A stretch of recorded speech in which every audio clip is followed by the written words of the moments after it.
السلام عليكم ورحمة الله وبركاته. مقالكن مانتا waxaan uga hadli doonaa sawirkaadii muuqda.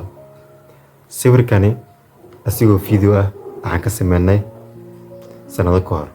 Balse muuqaalkan wuxuu noqon doonaa mid waxa la yiraahdo second edition. Sawirka wuxuu ka hadlaa waxay tahay saddex marxaladood oo qofka insaanka uu marayo. Marxaladda ugu horeysa waa marxaladda ugu wanaagsan uguna fiican oo noloshaada dhan aad ka faa'iideysan karto. Marxaladda ugu horeysa waxay tahay xilli aad tahay qof dhalinyaro waxaad haysataa waqti iyo energy balse ma haysatid wax lacag ah. Marka waqtigaaga iyo energy-gaaga waxaa loo baahan yahay inaad ku bixiso wax ku anfacaya waxbarashadaadii, dadaalkaagii, energy-gaaga iyo waqtigaaga ha ku beeldareen waxyaalo maalayacni ah.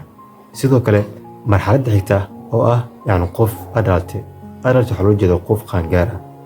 Balse waxaan dhihi karnaa markaan waxaa tahay qof gentleman ah, qof aqyaar ah oo la rabo in si wanaagsan u shaqaysto.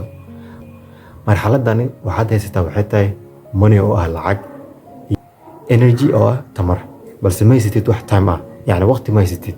Waxaa tahay markaan qof gentleman ah oo aqyaar ah oo haysta lacagtii iyo energy balse ma haysatid wax waqti ah. marxaladda ugu dambeysa oo ah old waxaa loo jeedaa waxay tahay qof da' ah. marxaladani waa marxaladda ugu dambeysa ee noloshaada oo dhan. waxaad noqotay qof waayeel ah, waxaad haysataa time oo ah waqti, waxaad haysataa sidoo kale money oo ah lacag balse ma haysatid wax energy ah. Timekan waxaa loo baahan yahay inaad ugu faa'iideysto familkaaga, reerahaaga, in aad inta badan aad la joogto, ayaga aad waqti siiso. sidoo kale ma haysatid wax energy ah, energy-gii sidaadii hore noloshaada sida dambe aad ahayd hadda ma tihid. sida dhalinyarnimadaada kalento waxaa laga yaabaa marka dhalinyaro ay ahayd meel walba ka boodi jirtay, inta ka bood meel walba aad si dhaqsi ah ku aadi jirtay. balse marxaladdan waxay tahay marxalad aad adiga si tartiib u soconayso. sidoo kale waxaad haysataa money oo ah lacag. waa marxaladda ugu dambeysa marxaladdaani.